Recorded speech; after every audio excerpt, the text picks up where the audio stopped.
As a chiropractor that focuses their practice in the upper neck, every day I see patients that come in here having been injured in a motor vehicle accident.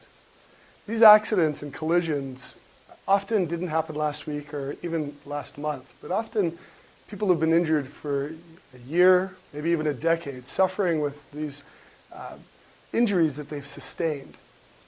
One of the things that we want to make sure that people understand is what to do if you know that you're about to be in a car accident. A lot of the time, you can't tell that that's going to happen, but sometimes if you're sitting at a light and a car is approaching you at a speed that you know that they're not going to be able to stop, what I want you to do is make sure that you know that putting your head back against your headrest, taking your arms off your steering wheel, and pushing your feet against your floorboard, specifically your brakes, is the right answer.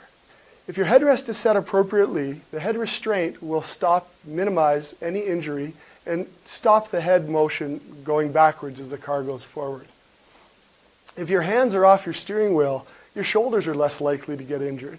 And if your feet are on the floorboard and you're bracing yourself, your hips are less likely to be injured and you're less likely to roll forward into a car that might be in front of you or into traffic and have multiple layers of injury. It's extremely important that you set your headrest properly. So when you get into your car or you get into a vehicle for the first time, make sure that you take a moment, reach behind your head, pull your headrest up. You want to make sure that head restraint is as close to the back of your head as possible and as high as possible, but specifically that for sure the middle of the head restraint is about the top of your ear. One of the major things that people have a misconception about in terms of collisions is that they don't understand necessarily that the more your car crushes, the better it was for you. When a car is impacted by another vehicle, the car crushing, your car crushing, allows your car to accept some of the impact from the other car. If your car doesn't crush or crumble at all, then what ends up happening is all of that impact goes into you and your neck specifically, or into your body, and has to be absorbed by you. If you have this happen, a lot of the time you might find that you have a headache, you might have neck pain, you might have pain down your arms immediately.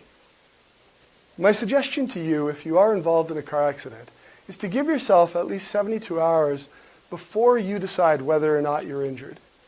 Ice your neck, ice your back, but if you know you're injured, if you feel neck pain, headaches, arm pain immediately, low back pain, go to the healthcare provider of your choice as soon as possible. They'll be able to give you advice and drastically increase the likelihood of appropriate recovery. This is a 12-pound shot. The average weight of the human head is somewhere between 8 and 16 pounds, so 12 is the average.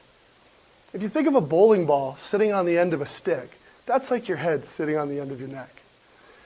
What happens is when you're in a car accident, the car starts to move forward and your head stays still. So the closer your headrest is to the back of your head, the less motion you'll have in your head and the less stress that your muscles of your ligaments of your neck will have to accept. Because of how many people come into us with these accidents and injuries that they've sustained and a lack of knowledge about what they should have done in that circumstance, in our office, the Vital Posture Clinic, we have started a Pay at a Headrest campaign. So the idea is, I want you to understand what you need to do, and I want you to tell one of your friends or loved ones what they should do. If everybody does that, we might be able to reverse the trend that's occurring. Right now, almost all cars on the road don't have their headrests set properly. In fact, only 15% do. And almost 50% have their headrests in such a position that there's absolutely no benefit for the headrest. All you have to do your part is make sure your headrest is adjusted properly. Thank you.